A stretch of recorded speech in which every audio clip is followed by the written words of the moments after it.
Ötünüp berish haqqı elish joizmi? Savol. Assalomu alaykum. Ijaraga olgan do'kon yoki oshxonalarni boshqalarga o'tkazib berganda o'tinib berish haqqi olamiz. Bu joizmi? Javob. Va alaykum assalom va rahmatullohi va barakatuh. Barliq hamd sanolar Janobi Allohga bo'lsin. Durud va salomlar payg'ambarimizga, u zotning oila tavobatlariga, ashablariga va u zotga toki qiyomatgacha ergashganlarga bo'lsin. Ötünüp berish haqqı deganimiz ijaraga olg'uvchining ijaraga olgan o'rindan foydalanish haqqini o'tinib berganlik uchun oladigan haq bo'lib, ijara bahosining o'rilishi yoki o'rinni bezash va tayyorlashga xarjlagan chiqim va do'konga ko'ngan cho'pqat nisbatimi buningga ta'sir ko'rsatadi. Ötünüp berish haqqining bir qancha shakli bor bo'lib, Islom fiqh akademiyasi har birining hukmini tuvandagidek bayon qilgan. Birinchi, ba'zi joylarda bir o'rinni yangidan ijaraga berganda o'rinning egasi ijaraga olg'uchidan ijara pulidan boshqa o'tinib berish haqqi oladi. Bu mohiyatda ijaraning bir qismi hisoblanadi.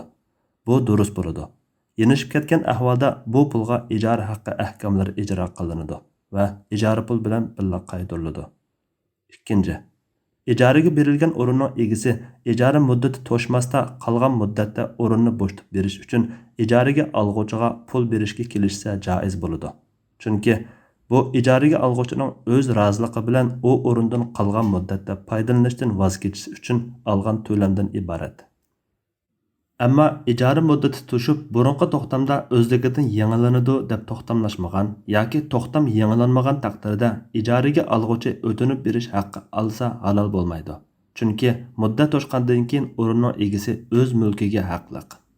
Uchinchi, ijaraga olg'uchi muddat to'shmasda qolgan muddat ichida boshqa birisiga ijaraga bergan va o'rinning egasi bilan qilgan to'xtamda boshqalarga o'tinib ijaraga beralaydi deyilgan bo'lsa, koni ijaraga olg'uchi yangi ijaraga olg'uchidan o'tinib berish haqqi olsa joiz bo'ladi.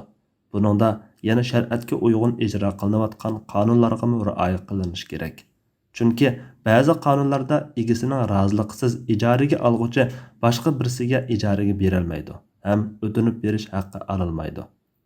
To'rtinchi, ijaraga olg'uchi ijara muddati to'shqanda boshqa birisiga ijaraga bergan bo'lsa, ijara muddati to'shib u o'rindan foydalanish haqqi qolmaganlik uchun o'tinib berish haqqi olsa joiz bo'lmaydi. Uning u o'rinni boshqalarga ijaraga berish haqqimi bo'lmaydi. O'rin egasiga qaytariladi. Egasi xolisa ijaraga beradi. Allah eng to'g'risini bilguchidir. Fatvoda Doktor Abdul Aziz rahmatulloh. Fatvolar majmuasi 3-tom.